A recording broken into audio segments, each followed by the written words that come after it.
Good morning, everyone. It is 10:30, so we will get started. Thank you once again for joining us this morning.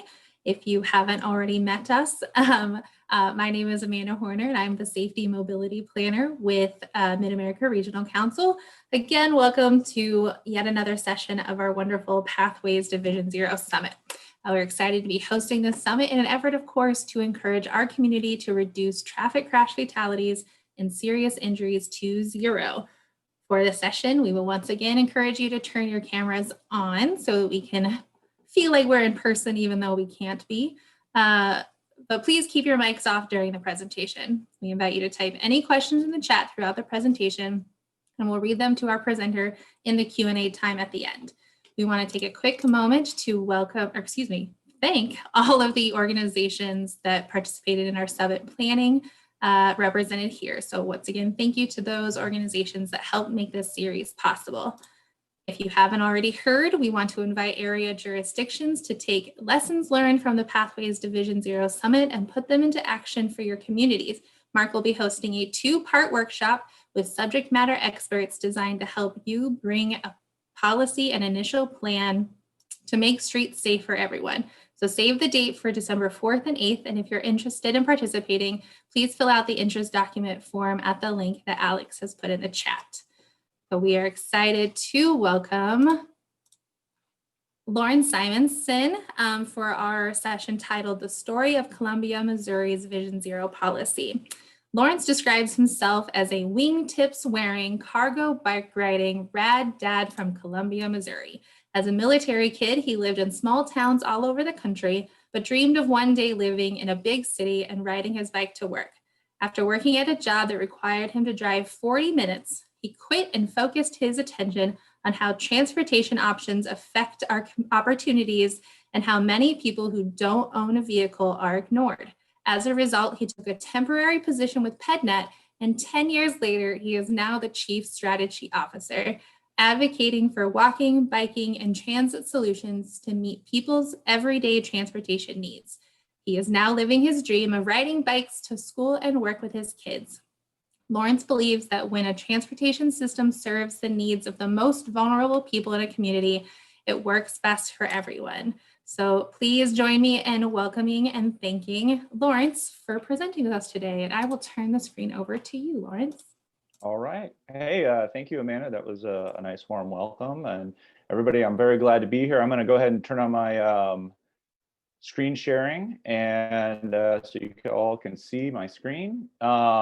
I'm very excited to present today because I've heard a few of the presentations and I think I'll bring an interesting perspective. I'm bringing a perspective that's more from the general public and from an advocate's perspective. Several presentations I've heard have been from municipality and those have been very promising and I've really been excited to what I've heard in other communities. But I'll give you kind of the perspective of our community and what we've been working with, and also from the perspective of, like I said, somebody who is not necessarily working for the government. So with that, let's rock and roll. Here we go. So the first thing I'm going to talk a little bit about is some of the basics of Vision Zero, but you've all heard several of that information if you've been on any of the other presentations. So I'll kind of breeze through these a little bit more quickly. Obviously, Vision Zero is a policy goal with data-driven strategies to achieve zero deaths and serious injuries on our transportation system. Things that make this initiative a little different than historical initiatives for traffic safety is we focus on safety as the most important piece of the transportation system. I know a lot of people like to say that they always focus on safety as their number one priority, but I don't know if that's always true when we go to implement some of the projects that we've put out there. Ethics, traffic deaths, and serious injuries are preventable and therefore ethically unacceptable.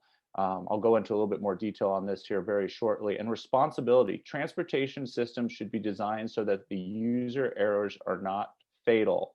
So we can't continuously be saying that it's all user behavior that's causing these problems. We need to look at some of the other things that may be contributing to the problems of death and serious injuries on our transportation system. Also within Vision Zero, whoops, I'm going a little fast there. It takes a comprehensive approach. It considers all road users. So it really does focus in on people that are considered vulnerable road users. that tends to be people walking, people riding bikes, people in wheelchairs. So people basically outside of their motor vehicle within. And so that's a little bit different take for Vision Zero than other things. Equity should also be at the heart of every single decision if you have a Vision Zero focus. So now to talk a little bit about that cultural of acceptance. So Vision Zero strongly challenges this. There is no other industry, no other thing in our country or world where we accept the number of deaths and serious injuries as we do when we talk about our transportation system. And I'll use this quote here as a little bit of a highlight. So this was a tweet we had a while back. Opioid abuse is ravaging America. In Missouri, opioid deaths are becoming more frequent than traffic deaths. And that's a serious problem. But one of the things that I found interesting about this tweet is that this person's acknowledging how bad the opioid crisis is. And not only did this person acknowledge it on Twitter, our government has acknowledged it, our culture has acknowledged it, our society has acknowledged it, and we are looking at a multitude of solutions to combat the opioid crisis. I have never, ever seen something like this done when we talk about traffic fatalities. When we talk about traffic fatalities, most often than not, all we ever say is, well, that person needed to not speed. That person needed to pay more attention. That person should have crossed at a place there was a crosswalk. But with the opioid crisis, we're not just simply saying those people need to stop doing drugs. What we are doing is we are looking for initiatives all across the system, whether that's a government, healthcare, providers, drug makers, drug manufacturers.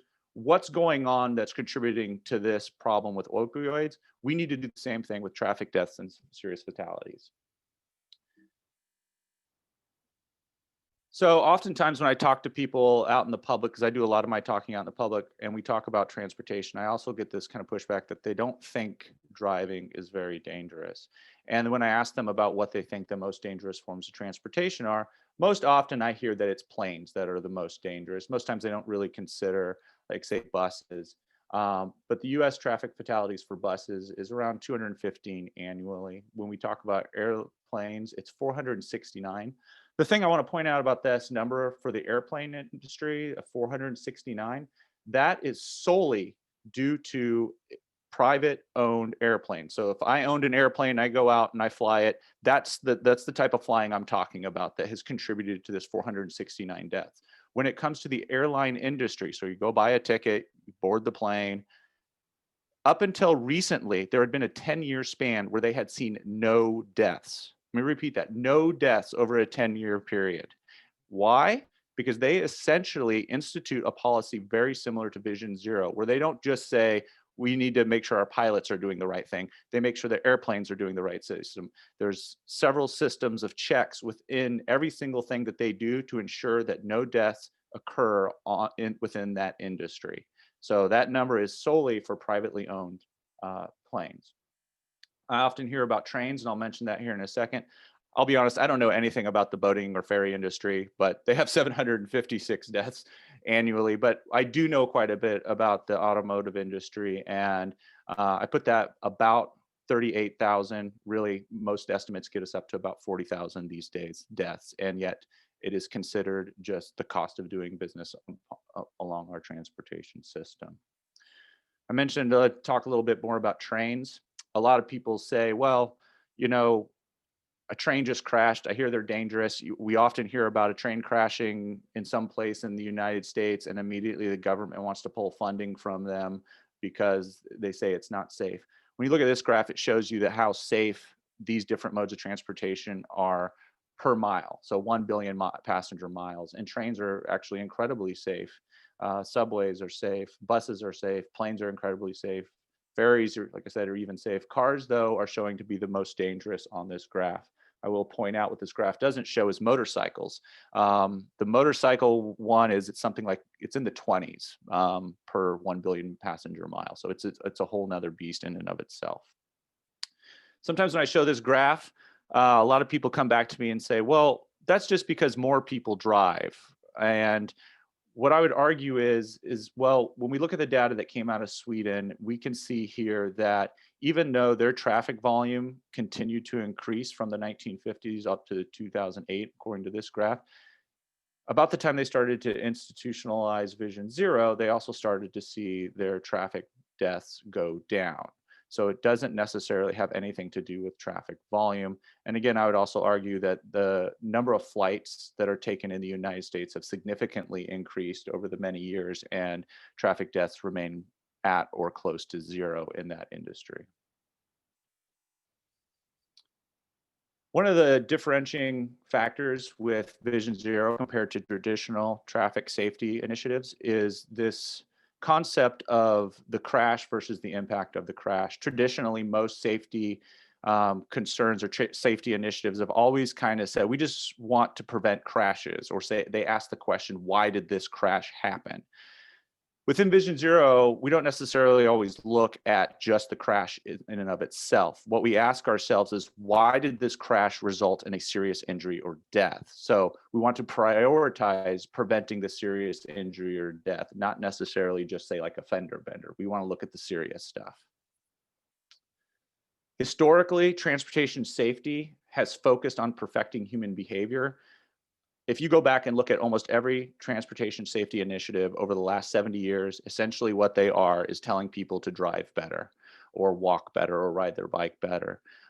It puts the blame on the bad driver, the careless bicyclist, the distracted pedestrian. It hasn't traditionally looked at the rest of the system. And I put a little quote in here at the beginning of these sessions, the very first session. Leah Shahan joined us, and a quote I've gotten from her is, we need to debunk the 94% myth because it detracts focus from the actual risk factors that are most deadly, such as poorly designed roads and dangerously high speed limits. If you don't know what I'm talking about with that 94% myth, is it's often stated throughout traffic industry that 94% of all crashes are due to human behavior. And I'll go into that a little bit more. But first, focusing on that system failure, Vision Zero focuses on the flaws in the transportation system. It kind of moves away a little bit from the human behavior. The true culprit is an unforgiving street network that doesn't take into account that people make mistakes. So what this is saying is human behavior isn't taken out of the equation, but it's actually recognized. We know people aren't perfect. People aren't machines. They're going to text and drive. They're going to speed. They're going to cross in places that don't have crosswalks. They're going to go out at night when it's dark. So we know these things. So we should be designing a system that takes those things into account. Solutions are focused on perfecting a system used by people who make predictable mistakes.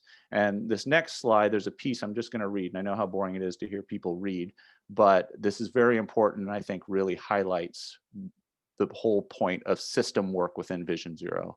Vision Zero calls for a shift in attention from the traditional primarily education approach aimed at influencing individual behaviors to an upstream approach that shapes policies, systems, and the built environment, key factors that most affect people's behavioral choices. This does not mean that individuals are not responsible for their own behavior, nor that efforts to influence individuals directly are not worthwhile. It instead shifts the focus of high-level systems and policies and those who control them, because this has a greater impact than trying to influence billions of individual choices. So it's a much greater swath at helping solve the problem. So again, let's talk about that 94% error. I constantly hear this. I don't think there's a day I don't go on Twitter and look at transportation safety tweets that someone doesn't say something about the fact that 94% of crashes are due to human behavior. That's often misquoted. If you go and actually, and I encourage everybody to go, I put the source here, go and actually look at the review paper, the study that was done, and read the paper. What the quote actually says is human error is the critical reason for a crash 94% of the time. When people misquote it, what they're leaving out is that term critical reason. So what is the critical reason? The critical reason is the immediate reason for the critical pre-crash event and is often the last failure in the causal chain of events leading up to the crash. And this is directly from the paper. Although the critical reason is an important part of the description of events leading up to the crash, it is not intended to be interpreted as the cause of the crash, nor as the assignment of fault I think that's very important because when people usually use this quote, they assign fault and they assign cause when using this 94% number. So to put that in more practical terms, we'll do an example. A driver is moving at 40 miles an hour on a road posted at 30 miles per hour, but engineered to be forgiving to the driver at 40 miles per hour. The driver, who recently traded their Prius for a Ford F-150, then makes a high-speed turn at a signalized intersection onto a road with a corner radii designed to allow high-speed turns. The light is green for the driver, which means the person crossing the street parallel to the driver's previous direction has the walk signal. As the driver turns across their path, it's at night on a poorly lit intersection with a low visibility crosswalk. The person on foot is hit. The velocity and height of the vehicle is such that the impact is fatal to the person in the crosswalk. Okay, so that does not mean human error is absent from this crash. There was absolutely human error. And in fact, the critical reason for this crash, if we do the crash investigation, is most likely going to be cited as the driver's error to failure to lead to the pedestrian. To be quite honest, if afterwards, it would probably be cited as the critical reason might be for some error the pedestrian made. However, in this case, it does not account for the numerous engineering factors of the road and vehicle that made the situation fatal. So people are saying, well, what could we have done to fix that? Well, there's a whole slew of engineering things we could have done there to fix it with regard to street design, the lighting, just making it a brighter crosswalk. We could have set up the signal to give pedestrian lead times. There's all these hosts of things we could have done. And if we had done those things, a crash still may have occurred. The human may have still sped, may have still not seen the pedestrian. Something may have occurred. But if we had implemented some of these other strategies, a crash may have occurred, but hopefully the person would have lived. And that's the thing that needs to be taken into context. We're not trying to stop all crashes. We're just trying to keep people from dying on our transportation system. People shouldn't die just trying to walk to the grocery store. That's the whole context of this. Another example is speeding. Oftentimes when I'm working both with the public and sometimes within the municipalities, we talk about speeding. We know that speeding is the #1 contributor to determining whether a person dies or lives when they are struck outside of a vehicle, when they are walking. So oftentimes I hear people say, well, let's just lower the speed limits. But we know that just lowering the speed limits won't work. And then I completely agree with my engineering friends who says, no, if you lower the speed limit, if I go out to I-70 right now and lower the speed limit from 70 down to 40, nobody's going to drive 40 miles an hour on I-70. It just doesn't work. The environmental feedbacks don't say to you that this road's a 40 mile an hour road. I-70 tells you it's a 70 mile road. So that's where we run into a bit of a problem where Vision Zero steps in and says we need to look at more than just human behavior, and we also need to look at some of our engineering designs. Take this road, for example. I often show this road to people and I say, can you guess what the speed limit of this road is? And I ask everybody on here too to go ahead and just guess what the speed limit of this road is. And to be honest, most people guess it correctly. Most people guess around 45 miles an hour. And I say that's great, but if a person drove 55 miles an hour on this on this roadway, would you really fault them? And most people would say, yeah, they need to follow the speed limit. But what if I showed you that we use the same design almost all the way across the board? That roadway looks identical to the one that's 55 miles an hour, to the one that's 35 miles an hour, to the one that's 25 miles an hour. So the road feedback that you are receiving is basically saying, you know what, it's probably forgivable up to quite about 65 miles an hour. So if a person is struck in the roadway, a person, especially if you take the example of the picture where there's a school and a kid crosses and gets struck, the feedback of the road didn't tell the driver that, hey, this is a 25 mile an hour road. There's also no crosswalks. It's not well lit. There's no hawk signals, whatever you want to say it is. So there's a lot more that we can do here to protect the people out traveling around. I use this example as well. In fact, I like to call this any road anywhere in the United States. This is the most common road design that you see in the United States within most municipalities. It's a 4 to 5 lane road, center turning lane, no crosswalks, no sidewalks. There's businesses on both sides. Sometimes there's residential on one side or the other. And to be quite frank, when you go into a city, this type of road design is the most deadly road design in any given city. I guarantee it. That holds true for here in Columbia. That holds true in other cities we have looked at. This is the most dangerous. I also say that this is not the most efficient road for those businesses, for getting people through this corridor, or even for the people walking. Many of you have maybe heard the term the futon of roads. It's basically, nobody wants to own a futon. Doesn't make a great couch, doesn't make a great bed, usually breaks after a while. I often consider this as well, and I'm not the one that coined that term, but the futon of roads. Another fine example is this one here.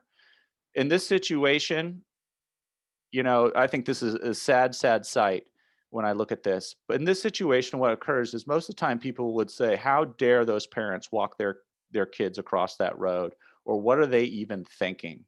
Well, what choice do they have? What choice as we as a society, what choice have we of traffic engineers, city planners, what choice have we given this family really? We don't know this family's situation. We don't know their income situation, their mobility situation, any of their situation, but this is the road we've provided them with. And then I also generally hear someone say, well, Lawrence, not that many people walk on this roadway.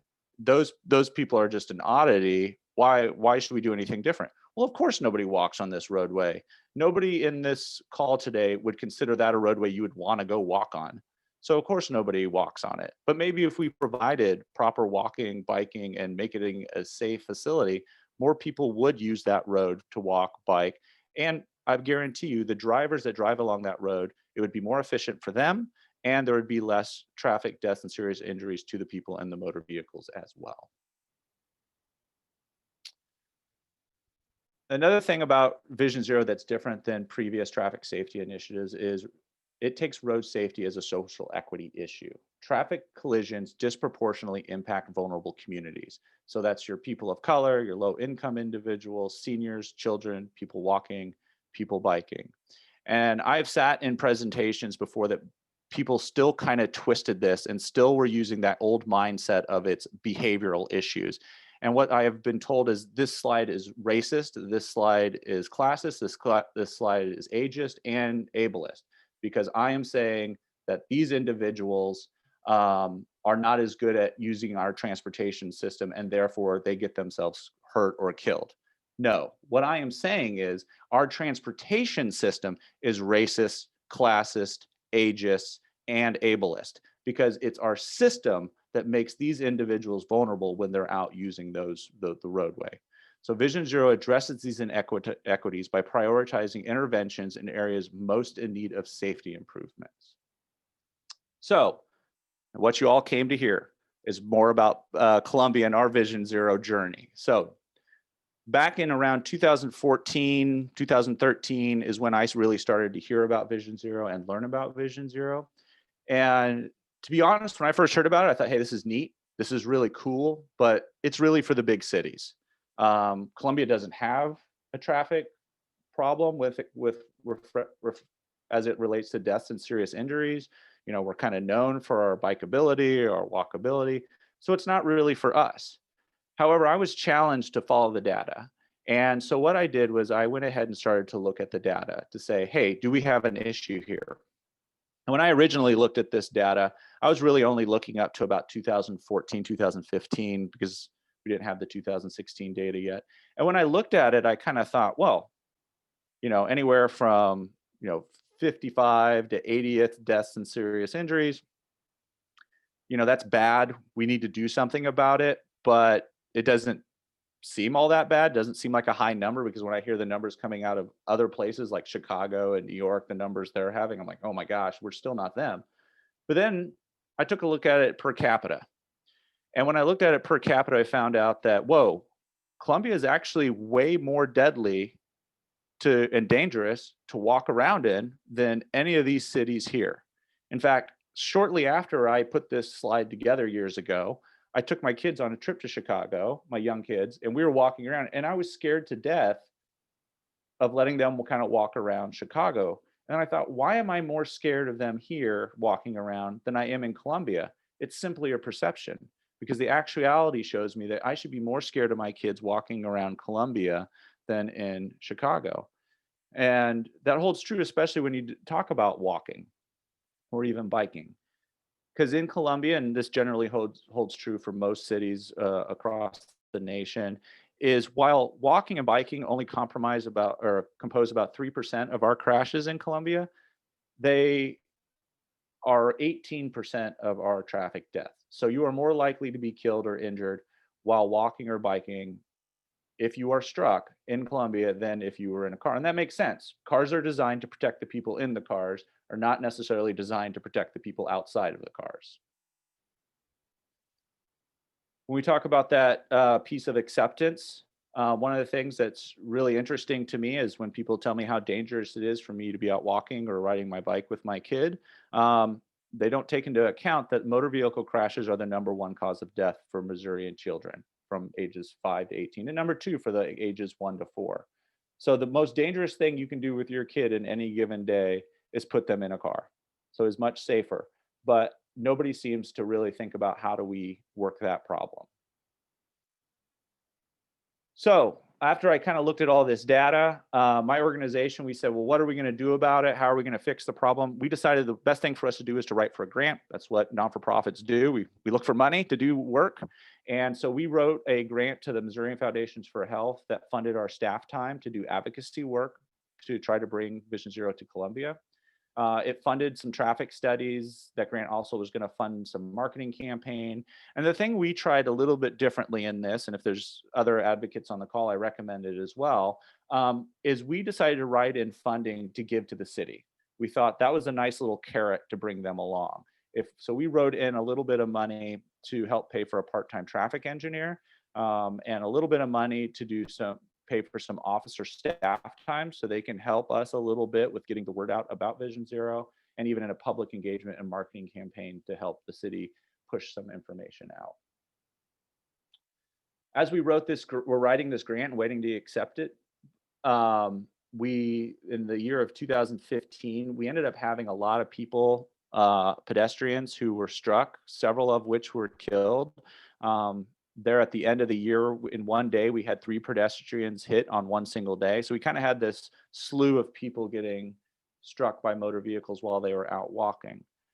With this, we were able to say, don't let a tragedy go without an opportunity. So we were able to convince our mayor at the time to put together a task force to look at why this was occurring in Columbia and say what is going on that is causing so many of our people who are walking to be struck by motor vehicles. And this pedestrian safety task force, I was lucky enough to get myself on it.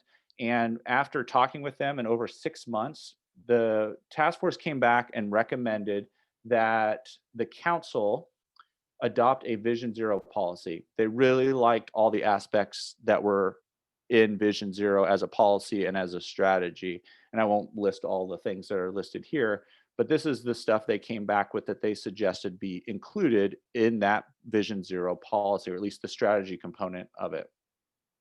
Once this was released, of course, I got a couple of months till council is going to see it. So during that time, I did a lot of work to go out and educate the public. So we held a lot of public meetings in all the different wards around Columbia.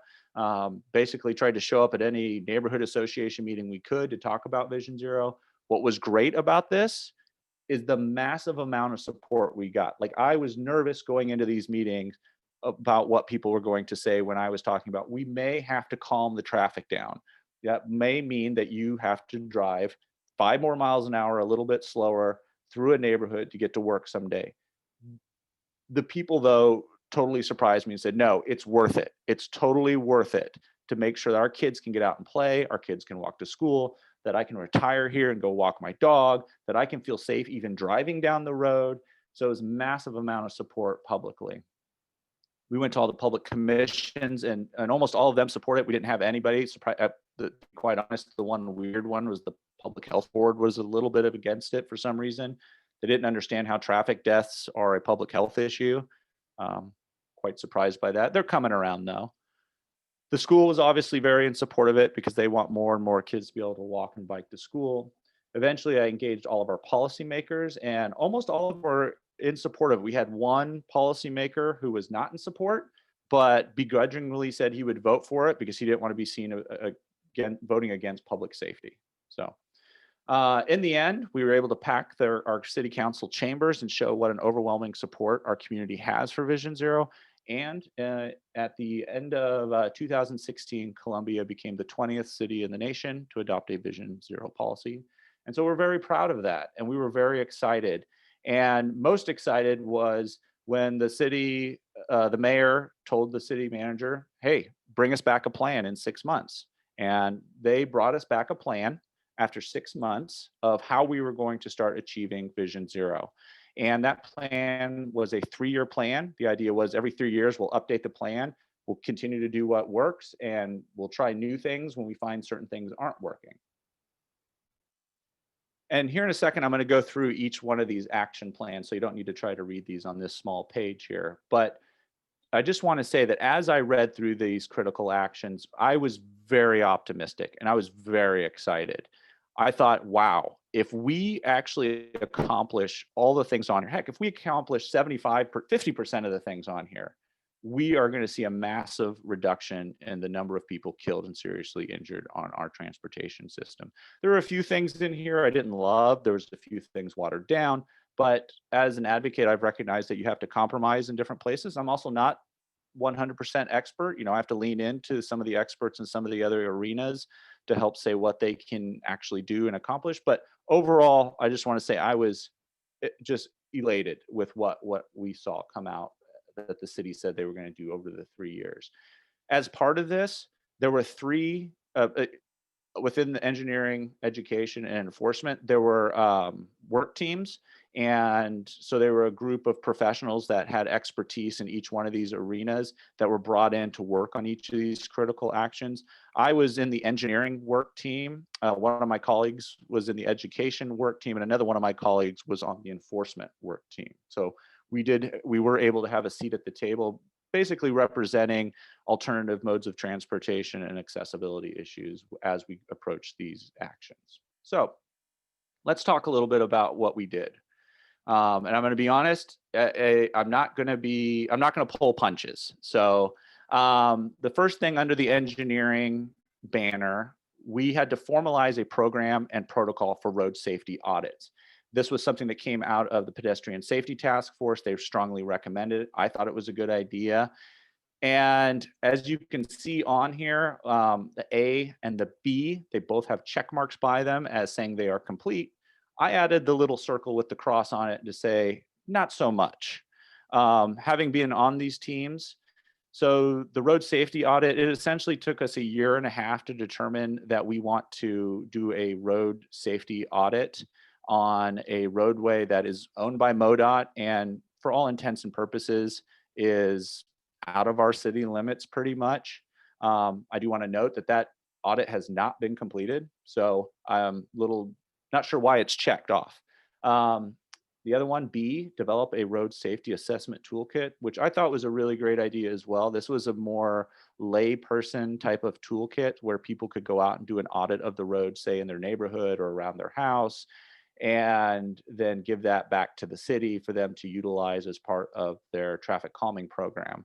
It's checked off. To be honest, as someone who's very engaged with city, if you ask me right now to go find that toolkit and utilize it, I have no idea where it's at on our website or how to engage with it. And so it's checked off, but unfortunately, yeah, I'm going to move on to the next slide.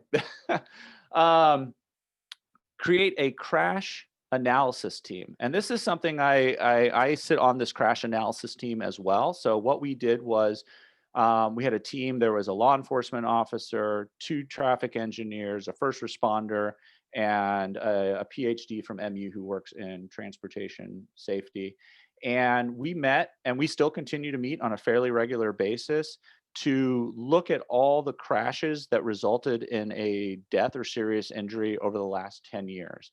And what we did is we tried to find any commonalities within all of those to find out what's the thing that's causing the issue. I can tell you there's another underlined piece here. The team will produce a report with recommendations. That report has not been completed. One of the most frustrating things for me as I sit in these meetings is the number of times where we see what is contributing to a crash that resulted in a death or serious injury, and seeing the number of the people in the room that put up their hands and just basically say, I don't know what we're supposed to do here. I don't know what we're supposed to do different. And that has been incredibly frustrating for me. As somebody who is not necessarily working on transportation engineering every single day, to have to be the one that presents possible solutions or talk about how we might be able to move forward instead of just saying, I don't know what we can do here. So the other thing that's been kind of frustrating within this is Vision Zero is supposed to be data driven. And so we're supposed to always be looking at the data. The last 3 meetings I attended, we were analyzing crashes on a road that has resulted in no deaths or serious injuries. We were just simply looking at why those crashes were occurring. And so that was incredibly frustrating to me. Identify engineering design parameters that improve safety for all road users. So what the team was supposed to do with the engineering team, and this was a much larger group of engineers from MU and some other independent firms, we were supposed to come together and look at some data and say, hey, here are some things that if we start to do and we incorporate them into our street design standards and our guidelines, so updating our complete streets policy, our road widths, whatever it may be, if we do these things, we will see a reduction. And I have to say I was very disappointed in this for 2 reasons. The main reason is, one, there seems to be this extreme hesitancy to do anything with regard to updating our street design standards or guidelines. It's an extreme hesitancy. Now, we have given, and I'm going to reread, identify engineering design parameters. That's what we were supposed to produce. I will show you what we produced, and if there's anybody on the call that knows, or think about what you would think would be in those. Narrow streets, certain types of lighting of crosswalks, different turn radii, those types of things. Instead, we have improve the visibility of things. Clear zone, runoff, roadway, stay within travel lane improvements. Those are things we've been doing for 50 years. Safe pedestrian crossings, notice it's in quotes. Speed, lower travel speeds and minimize energy and collision. I mean, these are things we already knew. These aren't design parameters. Manage turning movements. Again, things we know. Focus on improving and minimizing conflicts related to left turn movements. Again, these are things we know. And even with on this last one, this number 6, there was question on that. We have permissive lefts here in Columbia, and there was a huge discussion of, well, we know if we don't allow permissive lefts, it will be safer for people walking. It'll probably reduce the number of people who die on our roadway, but it might increase wait times at our lights. So again, the number 1 thing with Vision Zero is safety over all. In that comment alone, safety was not the number 1 thing that was being brought forward. It was having a wait time at a light.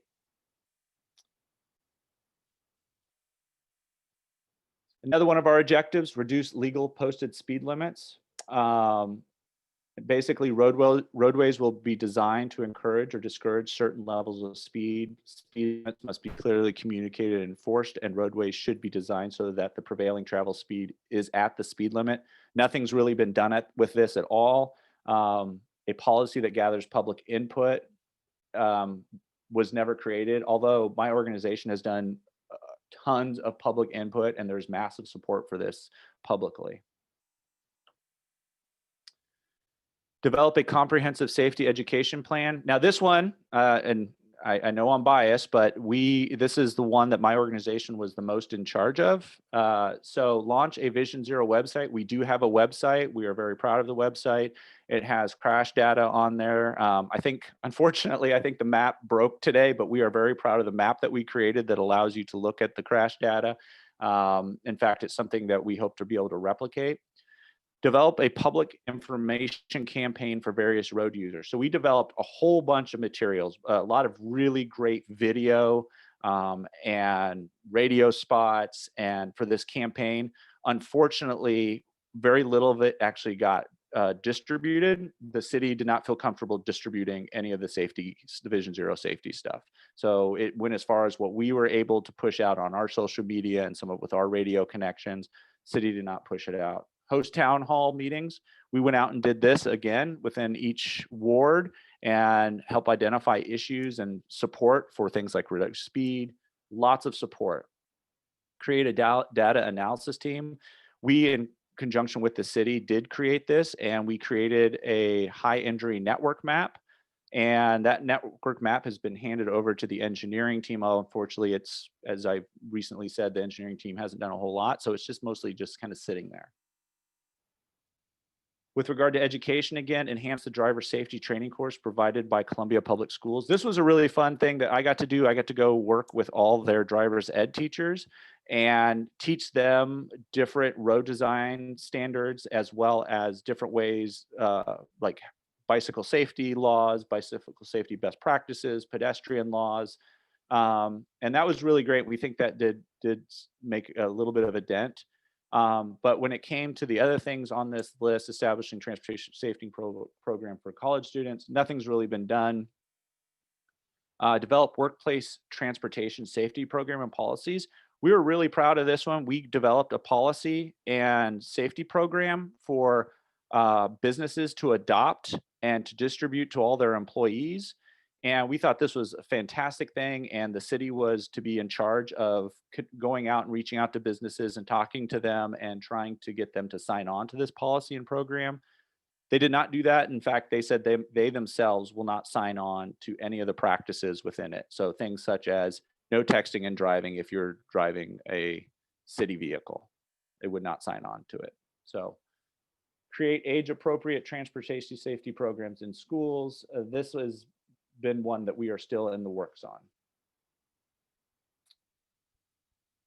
on. Promote traffic safety innovations and improvements. Since the engineering team didn't actually provide any new innovation improvements that would be implemented in our traffic standards and our street standards, there's nothing that's really been produced. They've done a lot with roundabout, talking about how do you drive through a roundabout, and a little bit about how you utilize the pedestrian hybrid beacon. Unfortunately, our pedestrian hybrid beacon here in Columbia is actually not set up as the industry standard. The timing is off. So the instructional video doesn't match up with what actually happens when you're there at the light.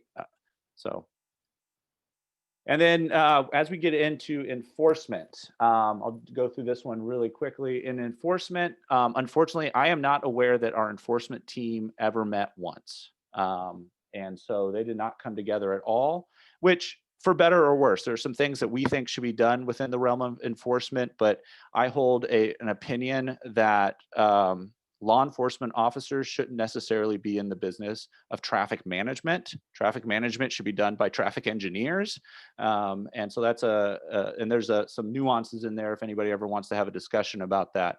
But they really wanted to bring back the traffic unit. One of our engineers has a strong belief that if our traffic unit was stronger, that everybody would use the roadways as they were intended to be used all the time, whether there's a cop there or not. Conduct safety outreach in focused neighborhoods. This was essentially taking the Vision Zero principles and asking our law enforcement officers to do community policing and going around and being part of the community and talking about Vision Zero and learning about what are the problems in different communities. Unfortunately, our city has started to back away a bit from community policing, although that may be turning the corner and we may be going back towards that, hopefully. With regard to prohibiting cell phone use and texting while driving, you can see these are checked off, but I went ahead and added the circle with the slash through it. Support statewide initiatives to ban cell phone use and texting while driving. Our city one time wrote a letter to our local legislators and said, hey, please support anything banning cell phone use and texting while driving. So they wrote one letter and called it done. I will say that if any of you on this call are interested in initiatives like this, Missourians for Responsible Transportation has set up a great collaborative of people across the state that are looking at hands-free initiatives and within the next year or two, hopefully be able to get something to pass. So happy to give more information about that and get you in touch with Missourians for Responsible Transportation. B, banning texting while driving for all drivers in the city.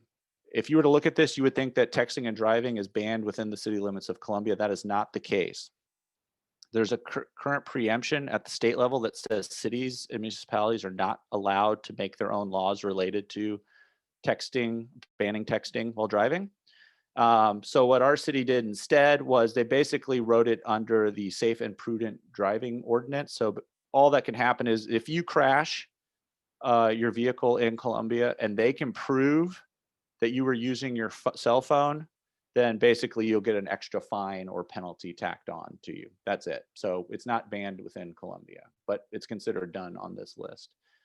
Improve and reform enforcement of speed limits and prosecute violators and prosecution of violators. This was supposed to be, we haven't done anything with the speed. The prosecution of violators was to make it a more equitable system so people don't get stuck in the court system, constantly having to pay fines. Nothing has been done on that.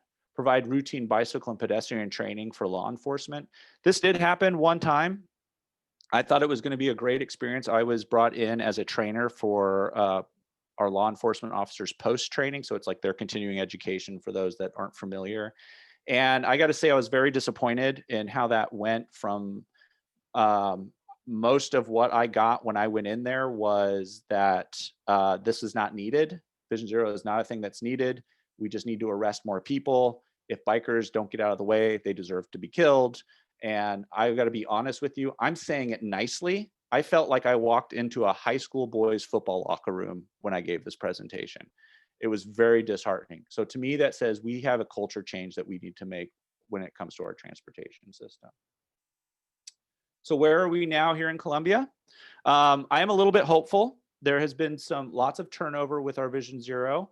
Our city manager that supported it has left. And we have a new city manager who is a former MoDOT engineer. So he understands traffic, and I think he's a reasonable guy, but we have some compromises we're having to make.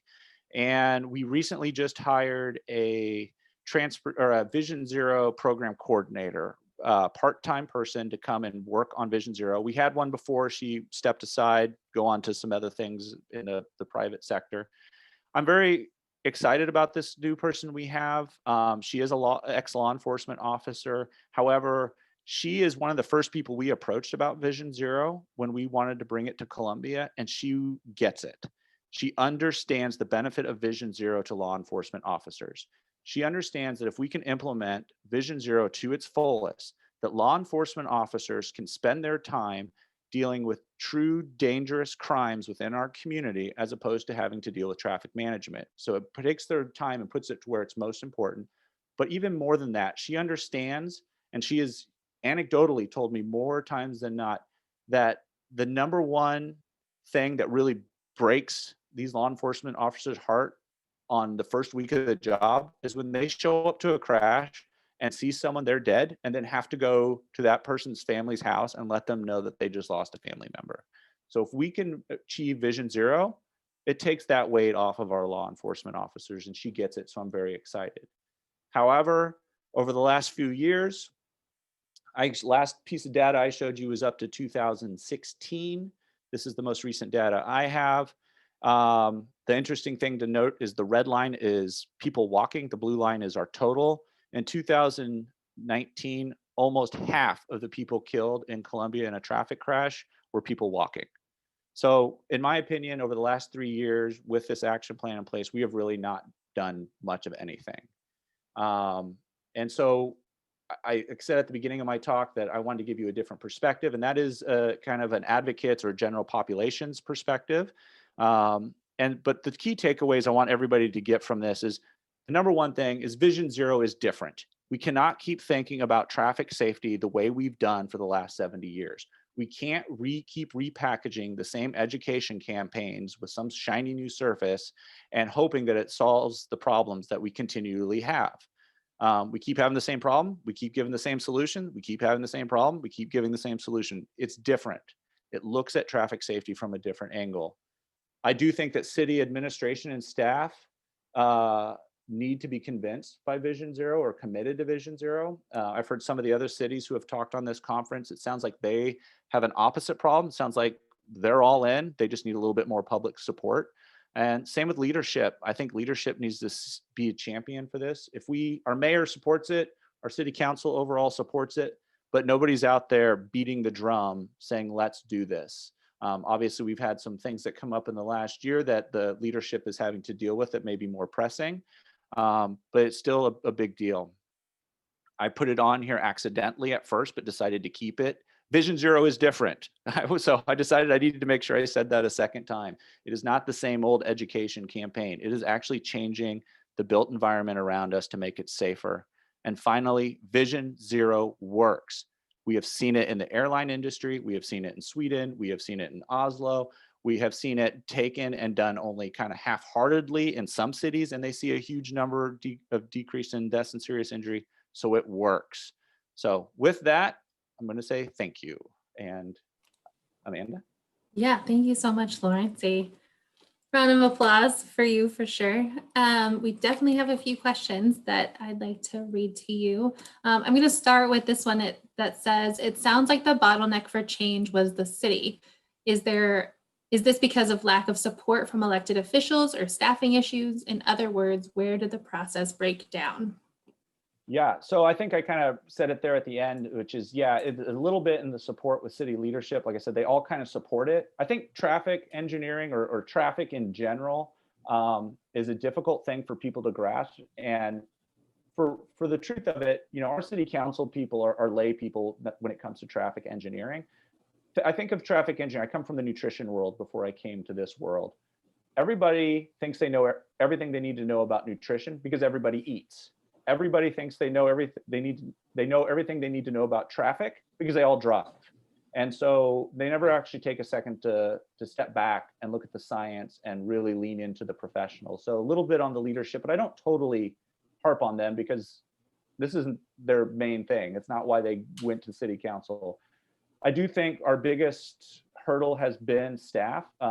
We do have staff, particularly in the position that could make the change, that are really hesitant. I do hear a lot like, well, we just need more police on the streets. If people would just if they would just use it the way I designed it, then we wouldn't have a problem. But I also argue, like, what other industry could you say, like, there's a problem with my product? If they would just use it the way I intended it, you would lose your job. Design the system the way the people are going to use it. And so I think the city staff has been kind of our biggest hurdle. Was there already a complete streets policy in place before the Vision Zero plan? Yeah, Columbia adopted Missouri's first complete streets policy back in 2004, 2005. Something we were very proud of, but that was 2004, 2005. That was the very beginning of complete streets really in Missouri, but definitely the country. Complete streets policies, if I took our complete streets policy that we have here at Columbia and I took it to a rural community that was looking at adopting a complete street policy, they would think, what is this? It's so arcane. That's what so it needs updated, I guess is the point of that. It's old. It's not nearly what anybody is used to nowadays. Do you think for cities that don't necessarily have a complete streets policy that they can still move forward with a Vision Zero without that foundation? Yeah, absolutely. I think Vision Zero is really the umbrella, and that complete streets policy would then fall underneath that. Like, as part of the solution to get us towards zero, we need a robust complete streets policy that doesn't just say, oh, we're going to build a sidewalk or we're just going to build a bike lane. Let's make those bike lanes usable. Let's make them protected. Let's make sure the sidewalks are plenty wide. Let's make sure the street widths are such that people are traveling at safe speeds. So much more, I'd say it falls under Vision Zero. Switching gears just a little bit. So for engineering, were you using any software for your crash analysis? No. So I wasn't the one that did the direct analysis. Like, we pulled up all the police reports. We had one of our traffic engineer, the staff, he basically went through and said, through what he looked at within the crash report, he says, oh, speed was a contributing factor. So he went over the speed column and marked 1. Drinking, 1. And so then he would pull up the next one. Was there drug use? Was there speeding? Failure to yield? And so he just went through and tallied. Luckily, That sounds fun. luckily we're a smaller city. So, wasn't like a Kansas City that had much more. Sure. And similarly, were community stakeholders or any residents involved in the crash review process or asked to help identify roadways that are problematic for the community? Yes and no. So we did that on a micro level where we went into each of the wards and we said, where do you see problem spots? And what we did with that is what we were trying to gather more of a systematic, like, okay, in this ward, this road has been identified as a problem road. And in this ward, this road has been identified as a problem road. Oh, those roads look identical. So the problem is this type of road design or the types of businesses or residential, whatever it is. So that's what we looked at kind of on that neighborhood level. On the larger level, when we did the crash analysis and the data team looked at, so I think it's 3% or like somewhere around 75% of all our serious injuries and deaths happen on about 3% of our roads. And that was simply just looking at where the deaths and serious injuries were occurring. And then we were able to obviously look at those roads, and they're all the 4-lane roads with businesses on both sides. Thank you. So for organizations and advocates wanting to bring Vision Zero efforts and policy to the communities, what advice can you give them to get the ball rolling and start conversation with cities? I think the first thing is the data. I think that's the first thing that convinced most people is when we show them the data, especially when you're talking to like city leadership. Data tends to play a really big role. When you're talking about, the neighborhood level, the community member level, the data is important to have. But what I have learned, at least from Columbia, and I think I hear this in other places too, is most people recognize that people are driving too fast down their streets. And so having that data to kind of support that anecdotal evidence, I think I live on a dead end street and I think people drive, and I'm at the end of the dead end street and I think people drive too fast down it. So most people in the public, in the community, in the neighborhoods support it. And so it's really taking that anecdotal evidence as well as your hard data and then bringing it to the city council. I still, though, to me, it's what if an engineer, a city engineer, especially a head engineer, a city manager can really grab onto it and recognize it as a problem. And not only, our chamber supports it because they recognize the different types of roads, how that influences business along those roadways. It also talks about, people don't want to bring a business to a dangerous town. They're going to look for places that have a much more safe, walkable, bikeable, and even driving communities, because that's where people want to live. That's where the talent's going to be. And those types of places tend to produce more revenue. So there's other benefits to it besides just this. It's sad that sometimes people, just the data or the anecdote doesn't bring them around. Sometimes you have to talk about the money, and the money is a big, important part of it, especially when you talk about the cost of every single serious injury or death that you have in your community. It's huge. Yeah, that was going to be my follow-up question, that if you included that kind of cost of what the crashes and fatalities and serious injuries bring to the city. Yeah, that definitely does. We've had that conversation like with the red light cameras. We've gotten rid of our red light cameras. And the people that were anti-red light cameras, they talked about how, well, it increases the number of fender benders. And what they forgot to look at was after 2 years, the fender benders go back to normal. And those fender benders, even if you have a lot of them, still end up being cheaper than the one death that you had that the red light camera probably prevented. So. Absolutely. Finally, the last question I have is understanding that Vision Zero is a continual process. What would you recommend addressing first? Is there an easy win that a city could start with? I think the complete streets policy is a pretty easy one. I mean, that's pretty long-term. You adopt a complete street policy, the next day your road infrastructure and environment's not going to necessarily look different, but in 20 years, it could significantly look different. So that's a fairly easy one.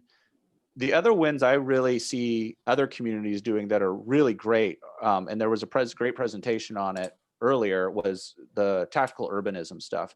There's a lot of stuff you can do when you start to identify either that network, that high injury network, or the types of roads that you're seeing the deaths and serious injuries on, that you can go in and do some quick, cheap, tactical urbanism that, will last 6 months. And then 6 months from now, when you have more funding, you make it permanent. And then once you have a little bit more funding, you make it permanent somewhere else. And so that tactical urbanism, along with those complete streets pieces, I think are the quickest wins. Awesome.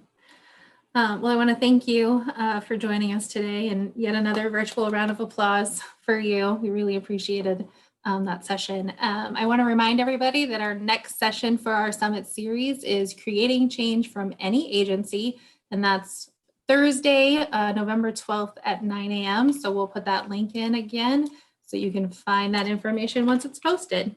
Lawrence, again, thank you guys so much. Thank you.